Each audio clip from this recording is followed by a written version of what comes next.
The restaurant that the high school dropout reserved sure is terrible. Let's head back. At the welcome party for the new employees, I had reserved a fancy restaurant. As usual, the director Michael, who always looks down on me as just a high school dropout, said that to make fun of me. This is why incompetents are useless. Really, what a waste.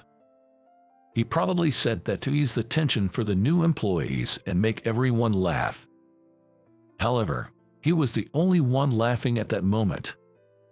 Since I, the target of his words, was feeling down, it created an awkward situation where no one could really laugh.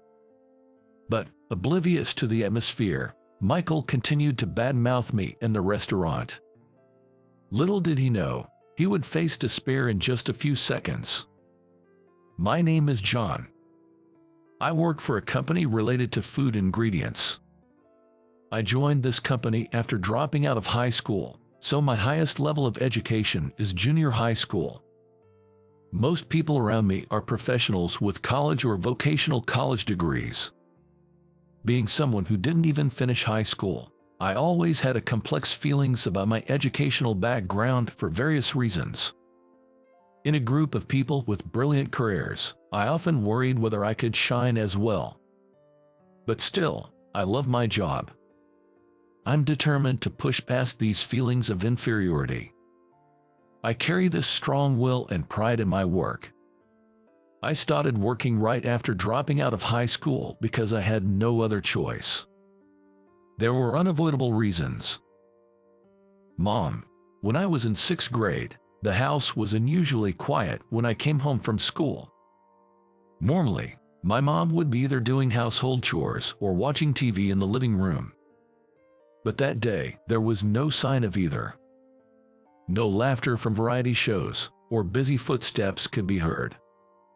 Feeling something was off, I searched the house. Mom, I'm home. She was nowhere to be found in the living room or kitchen. Not in the bathroom, nor did it seem like she had gone out. The car was parked properly, and besides, I entered the house without taking out the key from my backpack. I thought she might have forgotten to lock the door, but seeing her usual shopping bag at home, it seemed unlikely she was out. Maybe she's doing the laundry. With that thought, I hurried upstairs. As I made my way up with heavy footsteps, I felt a warm breeze from outside. Good, she's up here. She must be on the balcony, taking in the laundry. That's why the window was open, letting in the outside air. Thinking so, I headed towards the balcony. Indeed, the window was open. I'm home, Mom. Feeling relieved, I greeted her louder than usual as I returned home. But there was no reply. The sense of relief quickly turned back into anxiety. I knew that if I looked over the balcony, I would see my mom taking in the laundry. Yet, for some reason, I was scared to look. But I had to check. I wanted to share stories about my day at school. I wanted to give her the invitation to the parent-teacher conference. With that in mind, I steeled myself and leaned over the window frame. The first thing I saw was the laundry basket. And then, Mom, there she was, collapsed against the balcony wall. I reflexively threw down my backpack and rushed out in just my socks. She always scolds me, "Wear your sandals outside," but that was the last thing on my mind now. Mom, Mom, I called out to her several times, but still, there was no response. She seemed to have a wound on the back of her head, perhaps from falling. What should I do? What should I do? To make things worse, there was no one else at home. My dad was at work. My 2nd grade sister, Emily, had said she was going out with friends and their parents. And my kindergarten-aged brother, Sam, was at an overnight daycare. I was in such a panic that all I could do was shout, "What's going on, John?" But my shouting had an effect. I made such a scene that the neighbor from the house next door spoke to me from their balcony. "Mrs. Wilson, Mom has collapsed." "What? Call an ambulance." I reported the situation to her, half crying, and she rushed in with a pale face. That day, I never got a moment of peace. It seems she contacted my dad's workplace from the hospital where my mom was admitted. My dad left work early and rushed to the hospital, while Mrs. Wilson stayed with me. I stayed home to wait for Emily's return. I tried to do my homework, but I couldn't concentrate on anything. I attempted to distract myself with video games, but I couldn't focus at all. I had no appetite, and I couldn't sleep even after lying in bed. Emily, tired from playing, had already fallen asleep. I just watched her innocent sleeping face.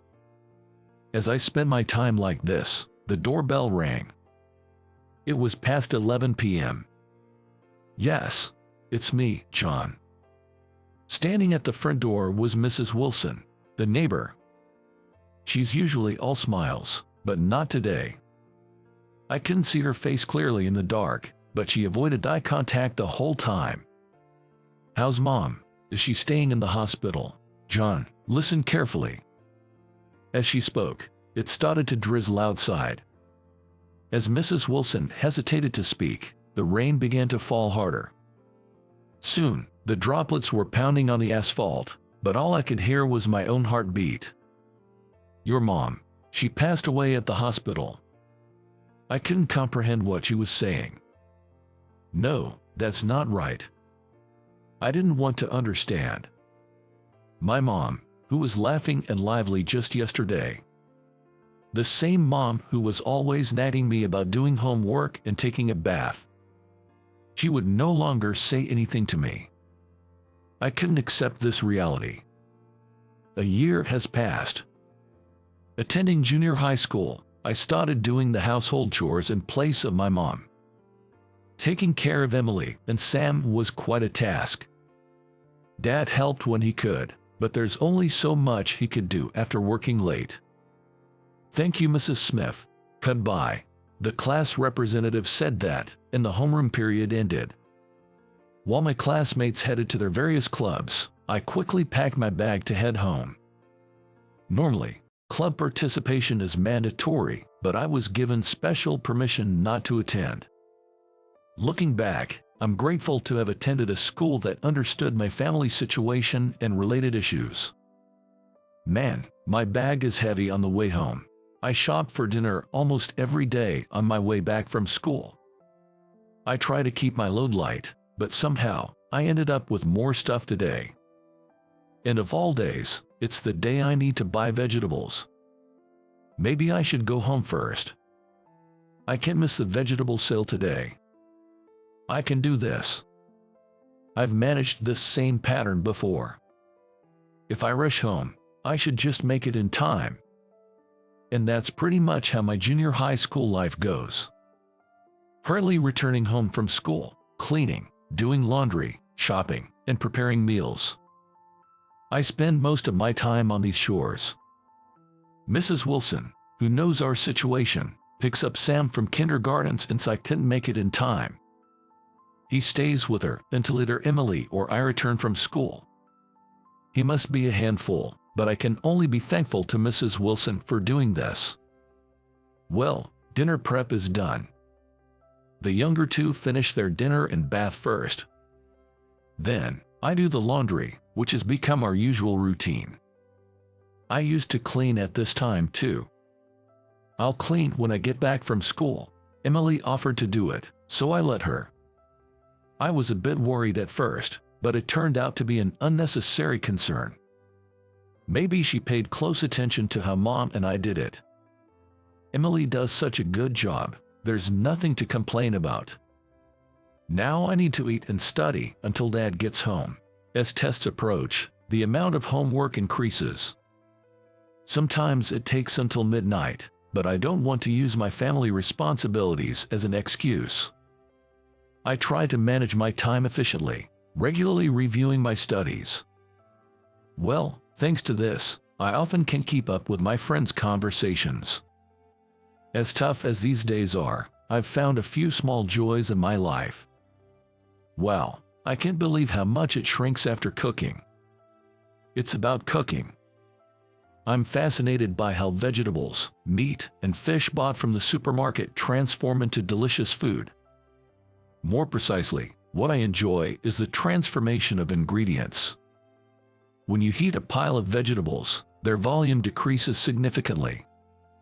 Firm fish becomes flaky and tender when you boil or grill it. The flavors and final presentation change depending on the types and amounts of seasonings used. This magical transformation is fascinating to me. I'm not particularly skilled at cooking itself. I've always been clumsy with my hands, so I knew it wasn't my forte. Maybe I'll work in the food industry in the future. That's what I vaguely thought at that time. When I became a high school sophomore, life got a bit easier. Emily and Sam grew up and started helping out with household chores. I still didn't join any clubs, but the rush of junior high school days has lessened. However, another nightmare struck our family. A call came from the hospital to our home. Dad. When summoned to the hospital, I saw Dad lying in bed. Apparently, he had collapsed suddenly at work. I'm sorry, John. Dad was always energetic, but at that moment, he weakly apologized to me. According to the doctor, it was the result of accumulated fatigue exploding. Since Mom's passing, Dad had been working late every day. Although he survived, it seemed impossible for him to work as hard as before. I had been careless, thinking he was always been energetic, but the consequences of overworking always come back to haunt you. Don't worry about the house, I'm here, and both Emily and Sam are doing good. I said this to reassure Dad, but I wasn't reassured myself. We had savings, but they would run out soon. He needed to be hospitalized for a long time, which meant a period without income. Driven by this anxiety, I decided to drop out of high school and chose to work. As a result, I joined the food company where I am now. Although it was not under ideal circumstances, I managed to realize the dream I had since junior high school. 3 years have passed since I started working. I couldn't even follow complex adult conversations, but I managed to keep going because I enjoyed the work. If there's one concern, it's this. Hey, John, another mistake. This is why high school dropouts are troublesome. That's my direct supervisor, Michael. Sorry, I'll correct it right away. The mistake was my responsibility, but being berated with the term high school dropout doesn't seem quite right. Moreover, it's not done privately, but in front of the entire office, a large group of people. Initially, I didn't feel any particular way about my educational background, but after being ridiculed by Michael, I started to feel embarrassed. Most of my senior colleagues are college or vocational school graduates, and I often feel out of place. Hey, John, you know the new guy coming in? Michael, sitting next to me with a sneering smile, said.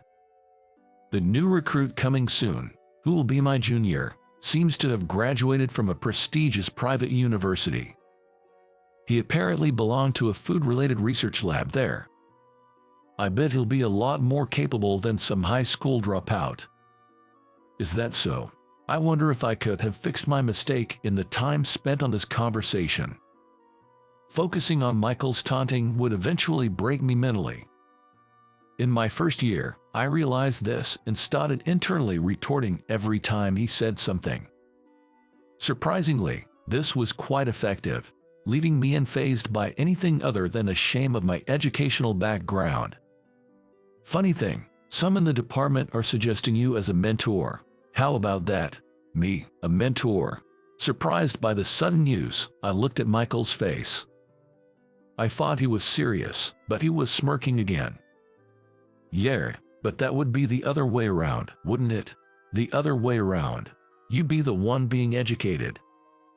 Leaving just those words, Michael went back to his own seat, laughing loudly with a gah-ha. What a waste of time to take him seriously. Soon after, the new employee Michael mentioned arrived. He was a bright, impressive young man, older than me. He had a wealth of knowledge and experience and was quick to learn the job. I felt like he would surpass me in no time. I thought his arrival would be a great boost for our team, but his excellence only provided Michael with more fodder. "You're really excellent, aren't you? Hardly any mistakes, just what you'd expect from a college graduate." The new guy, a bit embarrassed, repeated his thanks. "Right, John, you think so too, don't you? Here we go again." Michael was asking me pointedly, his face bearing the usual mocking expression. "Calm down, John." Getting angry or upset is exactly what Michael wants. "Yes, I do think he's really amazing." "Ha ha ha, look at you, acting all high and mighty for a high school dropout," Michael said, laughing. The new guy, others from our department, and I all had strained expressions. Doesn't he realize he's spoiling the office atmosphere? This guy here is a high school dropout, but hey, whatever. If there's anything, teach John a thing or two, will you? Me? Teach him? That's right. He doesn't know anything. In front of a laughing Michael and a forced smiling me, the new guy looked uncomfortable. "Hey, you know what?" Suddenly, as if remembering something, Michael pointed at me. Such rudeness, not just as a boss and subordinate, but even as human beings. But pointing that out to him would be endless. "We're having a welcome party for this guy, and you're going to reserve the place. Pick somewhere fitting for a grand debut, all right. Understood, I'll handle it." I was surprised at the relatively reasonable instruction. "What about the number of people and the schedule?" "What? You figured that out. You're the organizer." Okay, I got it. Our department has more than 10 people. Arranging everyone's schedules will be quite a task." And came the day of the welcome party. Having managed to coordinate the schedules, I reserved a high-end restaurant in downtown. Since Michael insisted on you decide regarding the budget, I chose an expensive place. It's probably going to be covered by expenses anyway. Everyone gathered at the agreed time, so I, having made the reservation, led the way in.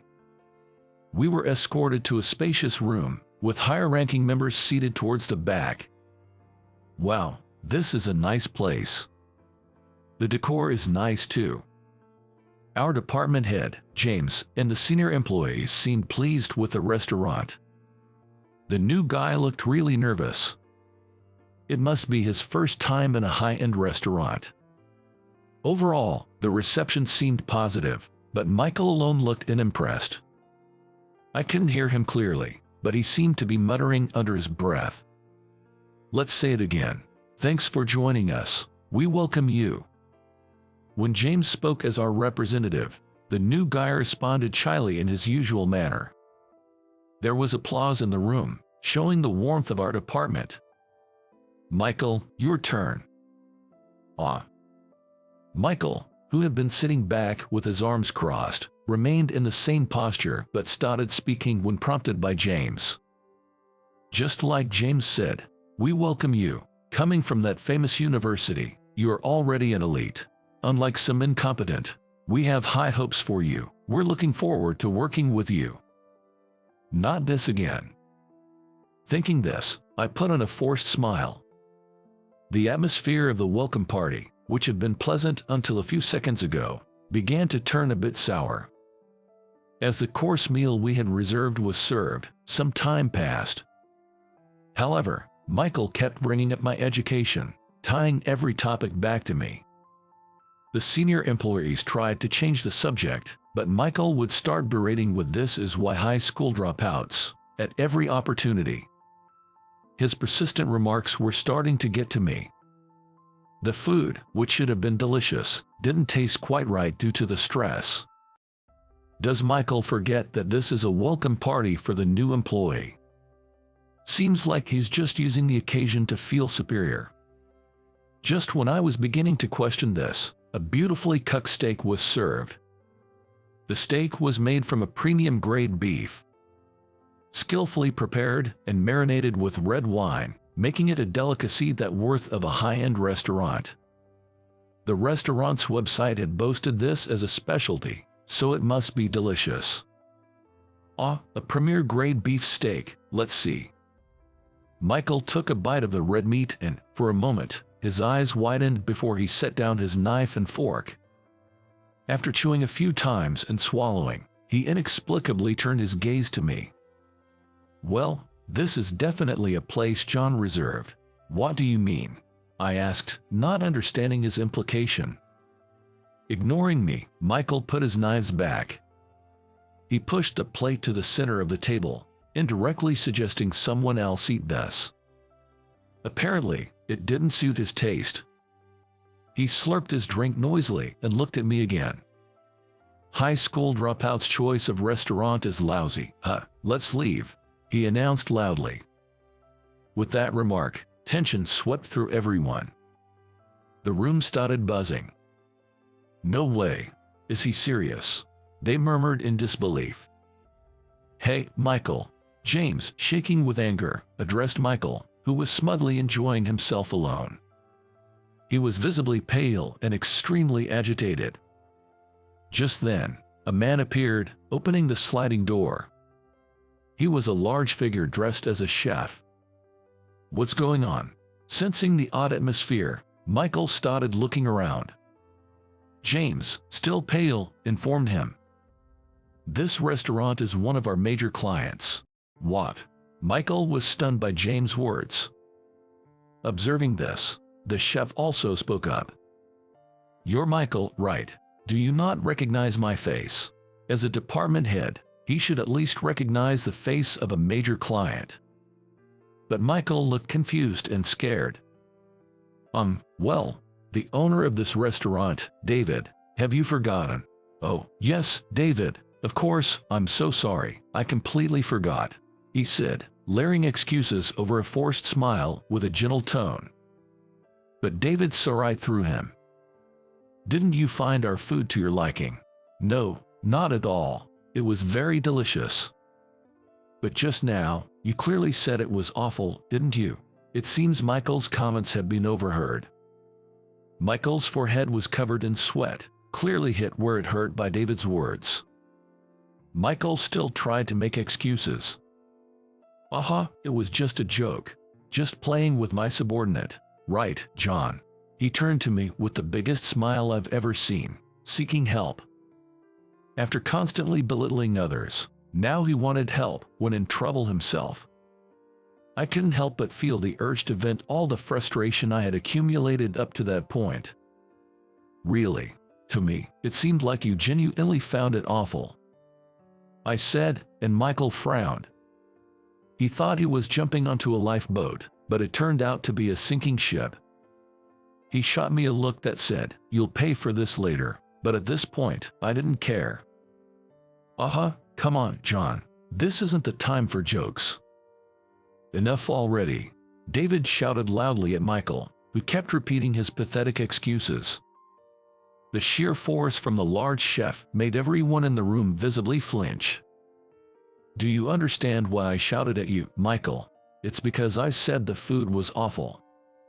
Michael's demeanor was like that of a child being scolded by his father. I couldn't help but feel a laugh bubbling up inside. I know it's not the time to laugh, but I couldn't help it. "No, that's not it." David shook his head in denial at Michael's dejected muttering. Looking straight at Michael, he continued, "Tastes differ from person to person. Whether you find it delicious or awful, you're free to express your opinion. But," he said emphatically, raising his index finger, "firstly, you're a department head, aren't you? Not remembering the face of a major client is simply too careless. I'm sorry." Michael straightened up and apologized. David then raised his middle finger. "Secondly, mocking John for his struggles. You keep taunting him about being a high school dropout, but is educational background that important? Can't you see he's working very hard under someone like you?" I was so moved I nearly cried. Meanwhile, Michael's face clearly showed confusion, as if a big was floating above his head. He was puzzled as to why a client's owner would address me as John. It's utterly heartless to mock someone based on their education without knowing their circumstances. Even after being told this, Michael still seemed unable to grasp the words of David. Well, it's not surprising. I never talked about my family situation at work. One day in my sophomore year of high school, after my dad had fallen ill, I took Emily and Sam to visit him. We were allowed to bring fruits as a gift, so we brought that along with some pajamas. Really, these were just excuses. I was just too worried about him. That's why I want to ask you, my best friend. As we reached the front of the hospital room, I could hear my dad's voice from inside. It sounded like he was having a conversation with someone. All right, leave it to me. From the sound of it, the person was not a doctor. Maybe a relative or someone else. With that question in my mind, I opened the door to the room. Here we are, Dad. Oh, John. In the room, there were my dad and another man. He was a large man with a slightly intimidating appearance. He had pulled up a folding chair and was sitting close to the bed where my dad was lying. Hello. I greeted him as our eyes met. Emily and Sam followed my lead. Hello. The man replied in a deep voice. Despite his looks, he seemed like a kind person. I'll be stepping out for a bit. The man waved to my dad and quickly left the room. Who was that? Hucko, that's a friend of mine. He came to visit. I see. Visits usually involved similar conversations. We talked about how school was going for the three of us, if there were any tests, and how our grades were. It was just typical, light-hearted parent-child conversation. When the younger two weren't around, we also had more serious conversations. These discussions would be about the future, the household's finances, and such topics. After that, we'd peel the fruits we brought and eat them together. Today, it was an apple. I clumsily did my best to peel it. We ate the unevenly cut pieces, laughing together. When it was time to leave, Emily and Sam needed to use the restroom, so we used the one at the hospital. While waiting, I bought some tea from a vending machine and sat down. Then, someone approached me. Hey, you're John, right? Yes, that's me. It was the man from my dad's hospital room. He was holding a can of coffee and sat down next to me. You're a friend of my dad's, right? Yeah, I'm David. Nice to meet you. After introducing himself, he took a sip of his coffee. Your dad, he's really worried about you three. Feeling strangely tense, I quickly drank about a third of the tea I had bought earlier. So, he asked me a favor. A favor? Yes, to keep an eye on you three. He said it was not about the money, but just to watch over us three. To be someone we could talk to if something came up. I was told that he had requested just that. Learning that my dad had made these arrangements without my knowledge, I couldn't hold back my tears. By the way, John, do you have any dreams for the future? A dream? Well, it's vague, but I've been thinking about doing something related to food ingredients. Food ingredients, huh? Hearing my reply, David started to ponder, resting his chin on his hand. After a few seconds of him, he turned his gaze back to me. I run a restaurant. Through my connections, I might be able to introduce you to a company related to food ingredients. Really, I couldn't help but feel excited, and I started consulting with David about various things. I shared about the struggles I had faced, the hardships of my life, and the joys I had discovered amidst it all. I also mentioned my thoughts about dropping out of high school and getting a job, motivated by my desire for my sister and brother to live without hardship. Gradually, I became friendlier with David. Eventually, I got a job at the food company he introduced me to. It was the same company I work for now. The reason I could make a last-minute reservation at this highly sought-after restaurant was twofold. I was acquainted with David, the owner, and he was a business partner. Faced with these facts from David, Michael could only stare blankly. After a moment of silence, he finally spoke, his eyes filled with tears and his voice trembling. But still, John, being a high school dropout, must have many things he doesn't know. So you curse him with foul language. Is that what a supervisor should do? True, I often feel the lack of knowledge compared to others. There's naturally a gap between someone who dropped out of high school and someone who went to college and did research. Knowing this, I've always tried to absorb everything I'm taught. I believe I'm not behind college graduates in terms of effort. But, enough, please leave. Sitting at the head of the table and mocking your subordinates, just to bask in your sense of superiority, I've seen enough. Unable to bear David's intense gaze, Michael quickly gathered his things and left the room, almost fleeing. No one tried to stop him. Sorry, this was supposed to be a welcome party, wasn't it? I apologize for spoiling it. David, now calm, apologized to the remaining people. No, please, don't worry about it. James responded in the awkward atmosphere. We finished the food we had reserved, and the welcome party came to an end.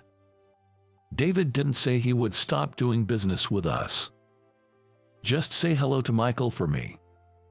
That was all he said as we left. I was glad things ended smoothly. But I couldn't feel entirely relieved. This whole situation had been caused by my personal circumstances. I left for home, feeling somewhat unsettled. As a side story, the incident was reported to President Johnson. Michael was apparently ordered to stay at home for about a month.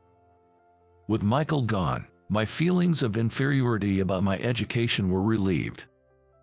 I wish things had turned out well, but unfortunately, that wasn't the case. Weeks have passed, and the incident at the restaurant still lingers in my mind. I was protected by David, but I didn't actually do anything myself. This isn't good. I was overwhelmed by an indescribable sense of unease.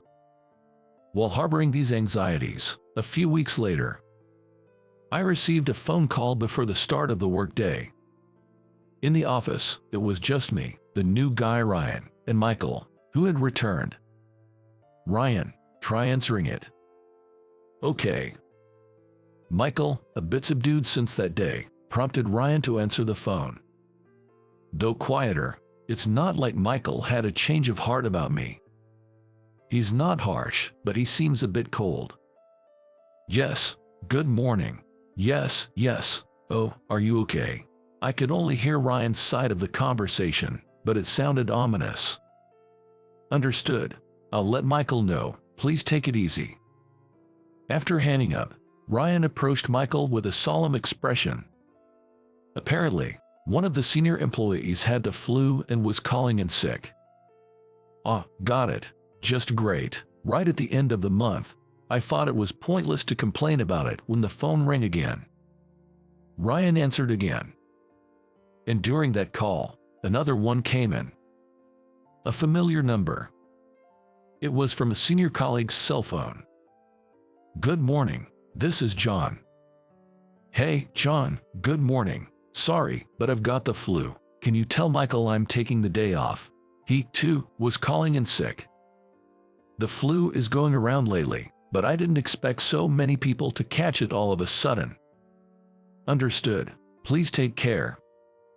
I hung up and looked at Michael, just as Ryan was telling him about the second call. Another one. Okay, and John, it's the flu for him as well. The news has been saying it's especially spreading in schools. People with kids are particularly susceptible. In the time before the workday started, more calls came in. James and other seniors, all down with the flu. Only Michael, a few seniors, myself, and Ryan were left unaffected. What are we going to do? This was a bad situation. As Michael grumbled, It was indeed the busiest week of the month. We had more work than usual. This was going to be a tough day. End of month meant deadlines for submitting reports. There were materials to be sent out to clients requested by the sales department, so those needed to be prioritized. Although most of the materials were nearly complete, covering for everyone who was absent meant a huge workload. John, go to the records room with Ryan and get these documents, and fast. Right away. I looked at the messy handwritten note with about 10 document names on it. They were all relatively recent, so it shouldn't be too hard to find them. I'll hand you the documents I find. Can you put them in this basket? Understood. Ideally, I should teach Ryan where and how the documents are sorted and stored. But today we were in a race against time, so I decided to teach him later. I quickly returned to the office with the documents for Michael. You're slow. This is why we can't rely on high school dropouts. Sorry. I was berated as usual, but Michael's expression was serious. Not his usual mocking self. I could tell he didn't have the luxury to tease. We were all pressed for time. It was past midday. It wasn't just about creating documents for clients. They needed to be approved by a supervisor, in this case, Michael, before being handed over to the sales team. That's the protocol in our office. Michael, I've sent 4 documents for your review. He didn't respond. But our eyes met, so I assumed it was okay. John, Joe, what's up? While I was working on the 5th document, Ryan approached me. He turned his laptop screen towards me. What should I do in this case? For this, you do it like this. I wished I could teach him more thoroughly from the ground up. But again, we didn't have the time. I quickly provided a solution and returned to my work. I see, thank you. Feeling relieved that the issue was resolved, I noticed Michael staring intensely at me. Michael, something wrong? No, nothing. Keep working. Don't waste time talking. Despite his stare, I mentally grumbled and resumed my work. By evening, I had become more accustomed to the hurried pace of preparing documents. It seemed manageable. But then, one of the seniors stopped working and seemed troubled. Are you okay? I might be in trouble. He said he was feeling feverish, nauseous, and had aches all over his body. Not being a doctor, I couldn't make any irresponsible statements, but judging from the situation, it seemed like the flu.